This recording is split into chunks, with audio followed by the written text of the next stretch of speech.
Punjab today देख रहे दर्शकों का स्वागत है हमारे खास प्रोग्राम इनसाइट्स विद विशाल सूद में। नया साल आ गया है। पिछले साल क्या कुछ हुआ है, 4 इंपॉर्टेंट एस्पेक्ट्स इंडिया के जिस पे आज डिस्कशन करेंगे। Political, economical, social status of India और इसके साथ ही नेशनल सिक्योरिटी। चर्चा के लिए हमारे साथ मौजूद हैं founder and CEO of Punjab today channel Vishal Sood sir. Welcome sir. Thank you Gurleen. Sir, after recovering from repeated waves of COVID pandemic, what do you think about the economical status of India? Look, since this decade has started, 2020, it started on a very different note. March में जब lockdown लगा, COVID, of course, 2020 के starting में, it has started making an impact. So this decade has been very, very challenging for the entire world, and of course for India. But I still have lot of, I think I have strong belief that this decade belongs to India. ये decade India का है, and in fact Morgan Stanley की भी एक report कहती है कि this decade is for India. And the major reasons why I also agree with this, because if you look at, मैं इकोनॉमिक सिचुएशन पे आऊंगा। अब इकोनॉमिक सिचुएशन को 3-4 चीजें इम्पैक्ट करेंगी, राइट, जिसमें इंडिया के पास बहुत बड़ी एडवांटेज है। आज 4 चैलेंजेस से पूरी दुनिया is struggling. One is ageing population. अगर मैं चाइना, जापान, US और काफी कंट्रीज की बात करूं, they have ageing population and we have a younger population. और इनफैक्ट जो कोविड रिकवरी और उसमें हमारी यंग पॉपुलेशन, क्योंकि यंग और इनहेरेंटली हेल्दी पॉपुलेशन होती है, तो उसका भी एक एडवांटेज रहा है। Second part that is with this covid thing happening, right, everyone wants to diversify their manufacturing. So China plus one policy is taking impact. So every country is now looking at India majorly. Of course, अब India कैसी policies लेके आता है, हम कैसी schemes लेके आते हैं, कैसा इन्वायरमेंट और इंफ्रास्ट्रक्चर देते हैं, which we are going in the right direction, पर इसको और बेटर किया जा सकता है। So that is another thing which is favouring our economic growth for the current decade. Now the third part, that is again climatic impact, एक ऐसी चीज है जिसपे पूरी दुनिया का ध्यान है। उसमें इंडिया मेरे को लगता है अकेला कंट्री है जिसने जो उनकी 2030 की जो गोल्स थे कार्बन रिडक्शन के, वो हमने ऑलरेडी अचीव कर चुके हैं। So that is one major thing that is, and then the fourth part is of course strong domestic market. So domestically we are growing very fast, technologically we are savvy, so we are becoming the offices of the world, we are becoming the factories of the world. तो ये 3-4 factor हैं जो India की economic growth को drive करेंगे. Now अब economic growth को drive करने के लिए 2 चीजें जरूरी होती हैं. One is security and second is strong government policies and stability in the government. उन 2 केसेस में भी fortunately since 2014 we have a very stable government, so it's not a coalition government, so our top leaders are not always worried about how to manage the coalition, how to manage allies or how to manage the opposition. The focus is on developing the country. तो मेरे को लगता है कि अगर मैं economic और इसका इंडिकेटर जो इसके रिजल्ट आए हैं, अगर आप पिछला 1 साल देखें, पूरी ग्लोबल इकोनॉमी टेक्निकली रिसेशन में है.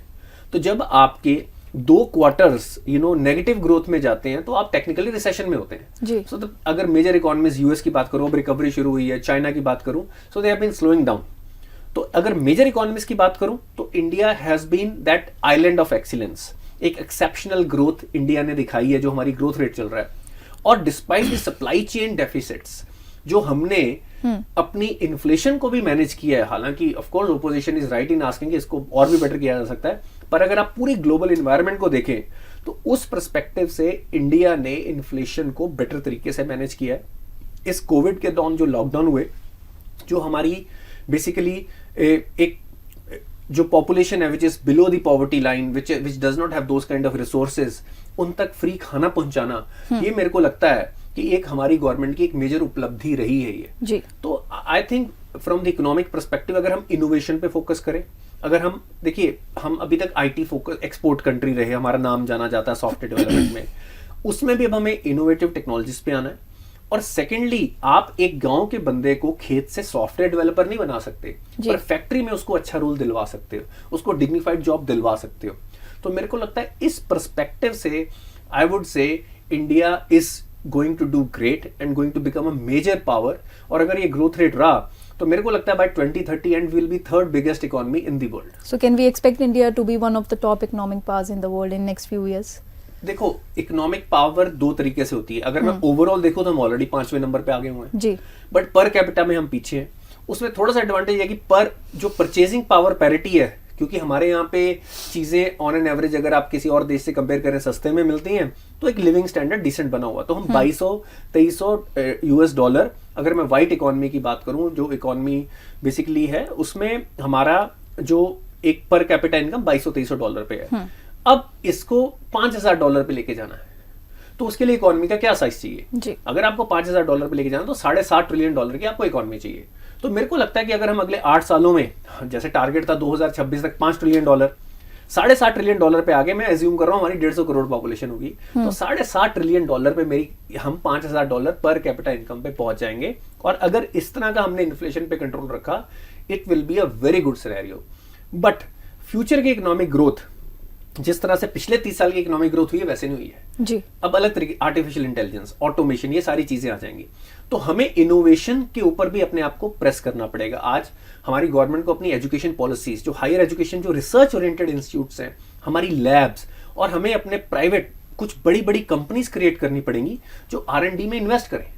अगर आप साउथ कोरिया का एग्जाम्पल लें, उन्होंने चेबॉल्स जो बिल्ड किए थे, जो जैसे सैमसंग, उसका डाइवू था, और ऐसे हुंडई, ये चेबॉल्स हैं जिन्होंने अलग अलग एरियाज में बड़े बने और खूब R&D भी की, और आज वो लीडर्स हैं अपने अपने फील्ड के, और वो देश उनके नाम से पहचाने जाते हैं। तो मेरे को लगता है इंडिया को भी ऐसी कुछ बड़ी economic, of course small and medium industries also required, पर इनोवेशन और रिसर्च पे हमें आगे बढ़ने की जरूरत है। जो हमारी डिपेंडेंसी चाइना पे हो रखी है, उसको खत्म करने की जरूरत है जी। और जो डिफेंस टेक्नोलॉजीज है, जिसके हम दुनिया के सबसे बड़े इंपोर्टर हैं, जी। गवर्नमेंट ने पॉलिसी तो लाई है, अब इम्पैक्ट 2030 तक तो डेफिनेटली दिखना ही चाहिए। पॉलिटिकल स्टेटस की बात करते हैं सर। कहा जाता है कि 2022 has been a crucial year for many political forces to gain momentum before 2024 elections. So what do you think about the political status of India? Look, 2023 will have lot of assembly. अब चलो हम इसको, जो election year को हम 2024 के general election तक मान लेते हैं, अगले 16 महीने मान लेते हैं, इसको हम अगला पॉलिटिकल ईयर मान लेते हैं, which is very very crucial. 10 assembly election होने, मेजर स्टेट्स में होने हैं, और उसके अलावा हमारा जनरल इलेक्शन होना है। तो अगेन एक चीज अगर आप ओवरऑल देखेंगे, जो पॉलिटिकल स्पेस में जो पॉजिटिव चीज हो रही है, एक नेशनलिस्ट व्यू बनता जा रहा है।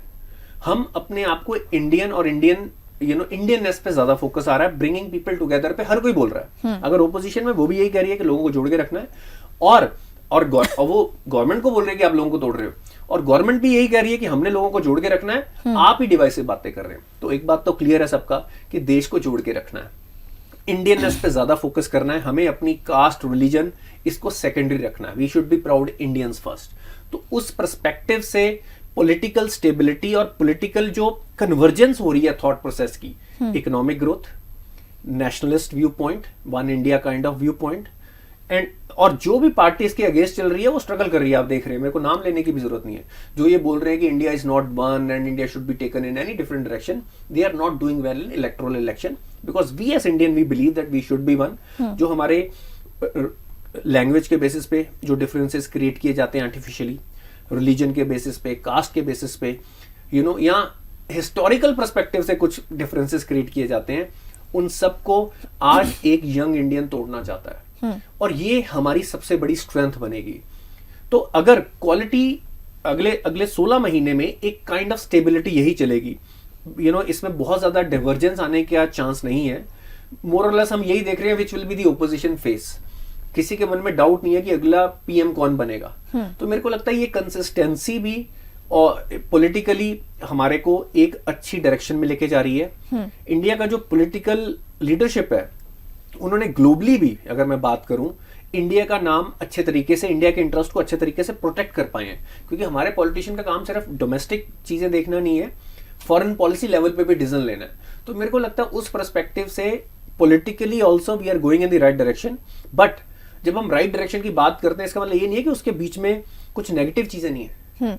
प्रोग्रेस का पाथ हमेशा स्ट्रेट लाइन सिंपल नहीं होता, उसमें ऐसे ऐसे कर्व आते हैं।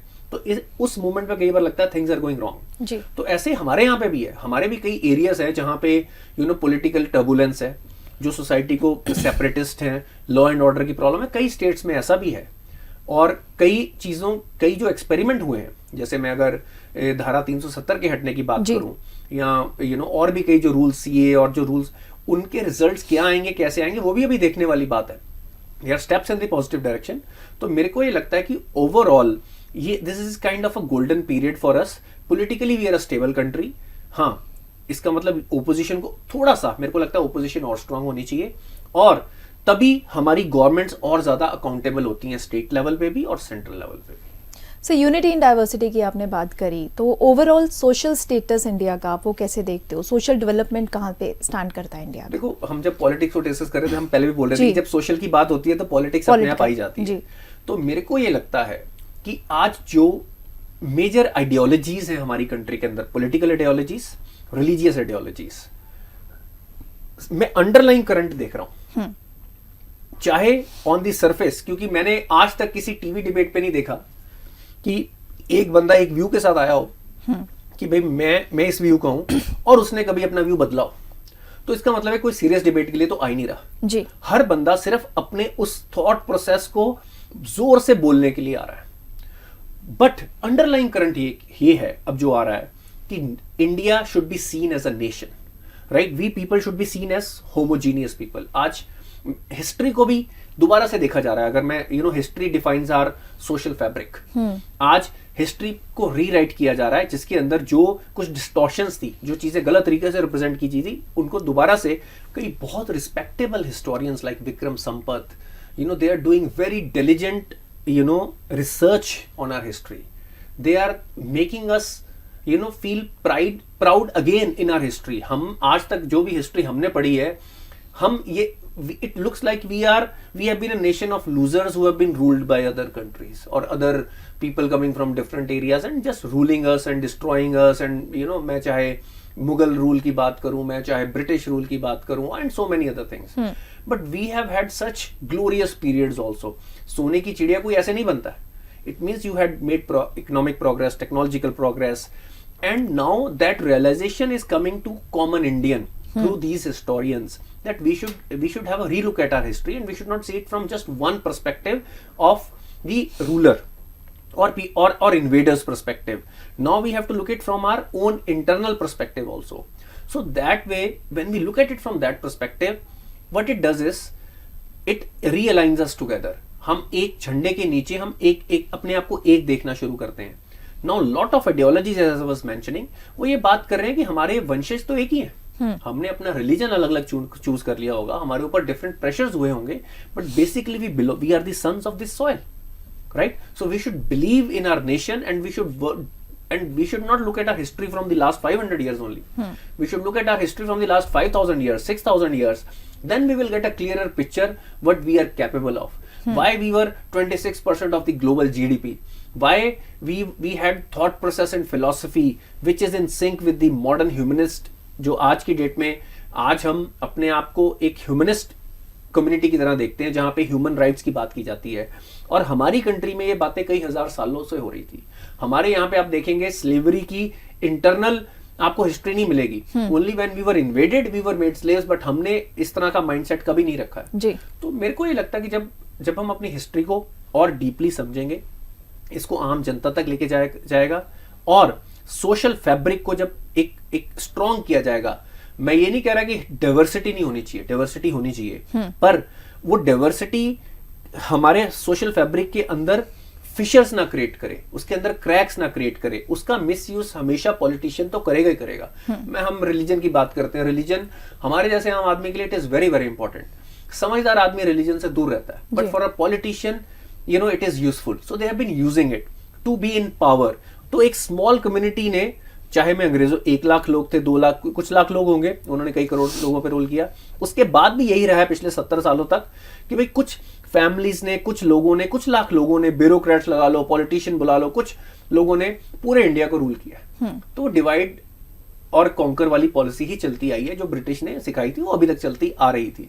तो मेरे को लगता है कि आज मेजर आइडियोलॉग्स को ये बोलना चाहिए कि हम हिंदुस्तानी एक हैं, हम 5000 साल पुराने से इकट्ठे हैं, rather than saying कि भाई हम इस धर्म के हैं या हम इस जाति के हैं. उस सारी चीजों को हमें तोड़ना पड़ेगा, और इंडियननेस और नेशनलिज्म को एक डर्टी वर्ड नहीं बनाना चाहिए. Nationalism is a positive word. We should be patriotic, we should serve our nation. तो आज, और ये फोर्सेस सिर्फ डोमेस्टिक नहीं है, ये फोर्सेस इंटरनेशनल भी हैं. If you have read this book, Snakes in the Ganga, I was going through it, and it is a fact. You can see it. lot of strong global forces want to make India weak because India की जो strength है it will affect their prosperity क्योंकि उनका rule ही यही रहा है exploitation of others and zero sum game while India has believed in growth of everyone. तो मेरे को ये लगता है कि अब हमारे देश के youth को we should be, हम अपने rights की बात करते हैं, आज हमें responsibilities की बात करने की जरूरत है. How rather than having a proud nation, people say that I want to be part of a country I should be proud of. Why don't you be the person, for which country can take pride in? Absolutely. So you should take personal responsibility, make some sacrifices and help build this nation great again. Absolutely, sir. Sir, last but not the least, national security, राष्ट्रीय सुरक्षा की बात करते हैं. कल ही defence minister Rajnath Singh ji ने state किया है कि we want to have good relation with our neighbors, but not at the cost of national security. Look, national security अगर मैं इसको अगर थोड़ा सा हिस्टोरिकल पर्सपेक्टिव से लेके जाऊं, हम 800-900 सालों से थोड़ा नेशनल सिक्योरिटी में पीछे रहे, तभी हमारे ऊपर रूल होता रहा. और अगर हम आज ये सोच रहे हैं कि ये नहीं होगा तो हम गलत हैं. हमें अपने आप को नेशनल सिक्योरिटी के पर्सपेक्टिव से आगे बढ़ने की 2022 वाज अ वाटरशेड मूवमेंट. मैं पिछले कुछ सालों में हमने अभी जो ताइवान में भी हुआ, the kind of response that was given by the Indian army that made all of us proud. होता क्या है कि जब आप दुश्मन को पता है कि भाई अगर वो आपके साथ कोई भी मिस एडवेंचर करेगा उसका कॉस्ट है. आज जम्मू कश्मीर, आप जब हम आज से मैं 10 साल पुरानी बात कर लूं या कुछ साल और इससे पहले की भी बात कर लूं, हम कितनी बार सुनते थे बॉर्डर पे गोलियां चल रही हैं, सीज फायर हुआ, 2 आर्मी वाले, एक बॉर्डर को तो हमने बिल्कुल शांत कर दिया है. हमने उनको ये बोल दिया है कि भाई अगर हमारे खिलाफ कोई मिस एडवेंचर होगा उसका जवाब ऐसे दिया जाएगा. फॉर्चुनेटली हमने पिछले कुछ टाइम में इतनी ग्रोथ भी कर ली है कि वो पावर डायनेमिक्स हमारे वेस्टर्न नेबर पाकिस्तान के साथ बहुत ही हमारे फेवर में आ गए हैं.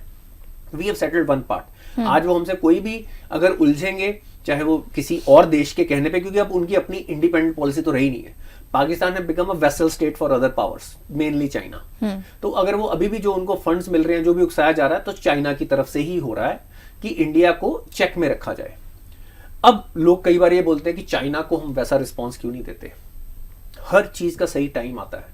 As we keep on building, as we grow economically, as we grow our military power, as we develop border infrastructure across the China, हम वहां पे भी ऐसा जवाब देना शुरू कर देंगे.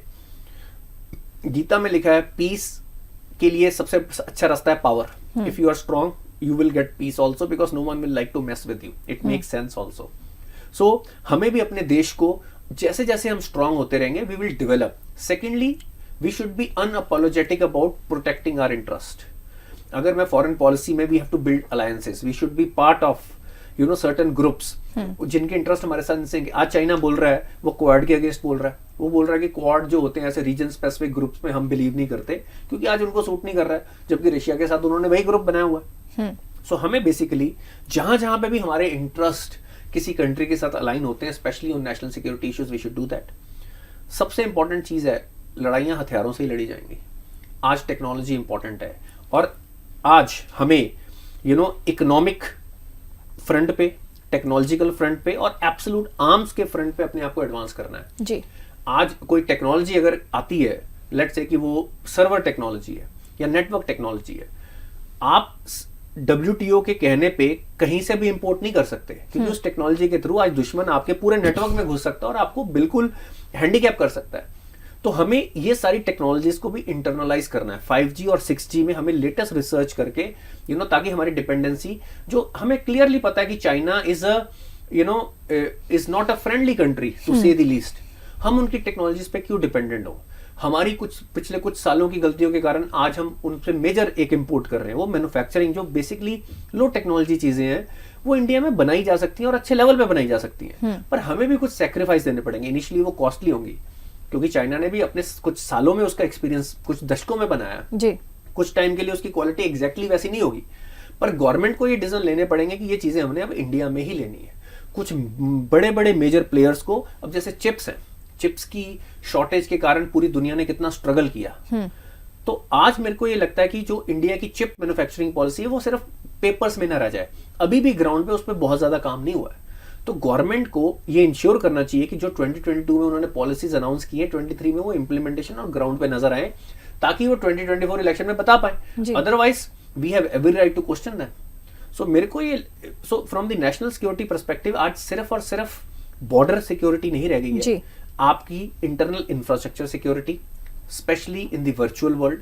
हमारे बच्चों को हम किस तरह की ऐप का एक्सपोजर दे रहे हैं, ये बड़ा क्रिटिकल पार्ट है। अब मैं आपको एक सिंपल सा एग्जांपल देता हूँ। इंडिया ने तो टिकटॉक बैन कर दिया, कल परसों यूएस ने भी बंद कर दिया।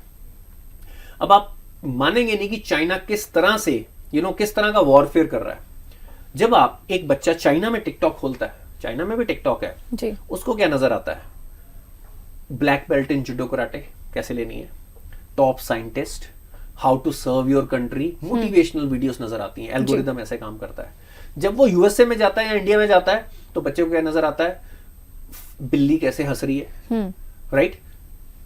Kind of very close to adult content in terms of music, videos and those kind of content which is meaningless, जो आपको dumb down कर रही है, जो आपको demotivated बना रही है, जो overall community में एक kind of dependency on that media और secondly depression create कर रही है। So अब आप warfare traditional सिर्फ border पे 4 लोग तलवारें लेके वाला warfare तो रह नहीं गया जी, right? Apart from your missiles, your nuclear weapons and your hardware of defense, you have to work on the software of defense. You have to understand what kind of food is going into your food chain. आपके बच्चे अगली generation, क्योंकि दुश्मन तो बहुत ही अलग level पे सोच रहा है। उसको तो domination is there communist party का सिंगल पॉइंट एजेंडा है। किस तरह के टॉयज मिल रहे हैं, टॉयज के अंदर किस तरह के केमिकल्स हैं, लेड इन्फेक्टेड टॉयज कितने इंडिया में चाइना से आ रहे हैं। You have to look at what kind of content is being watched. बच्चों को किस तरह का एक्सपोजर मिल रहा है। आज फ्रीडम ऑफ स्पीच के नाम पे काफी liberal forces right anti India agenda बना रही हैं। हम सोशल फैब्रिक की बात कर रहे थे। आपको पता है हार्वर्ड यूनिवर्सिटी के अंदर एंटी इंडिया जैसे क्रिटिकल रेस थ्योरी के नाम पे लाइक व्हाट वाज कि how victimisation of a certain community is being done, कि भाई दलित कम्युनिटी को फोकस करके पूरे फैब्रिक को तोड़ने की कोशिश की जा रही है। क्रिटिकल रेस थ्योरी को दलित थ्योरी बनाया जा रहा है। उस पर रिसर्च की जा रही है कि कैसे इंडिया के अंदर आपने ऐसे पॉइंट्स क्रिएट करने हैं जहां पे इंडियन फैब्रिक तोड़ा जा सके। तो आज जो हमारा डिफेंस है, जो बॉर्डर सिक्योरिटी है, वो हार्डवेयर के अलावा सॉफ्टवेयर, इंटेलेक्चुअल कैपेबिलिटीज, हमें ये सारी चीजों पे फोकस करना, नरेटिव को मैनेज करना पड़ेगा, तभी हम देश को सिक्योर कर पाएंगे। आप बॉर्डर पे पूरी अलर्टनेस ला दो, सारा इक्विपमेंट ला दो, पर मेरे को लगता है गवर्नमेंट को इस चीज में अभी कमी है। गवर्नमेंट ये समझ नहीं पा रही है कि कैसे China supported, US supported, Europe supported intellectuals हमारी एजुकेशन सिस्टम में घुस गए हैं, कैसे वो हमारी पॉलिसीज को रीडिफाइन कर रहे हैं जो ओवरऑल हमारे सोशल फैब्रिक को वीक करेंगी।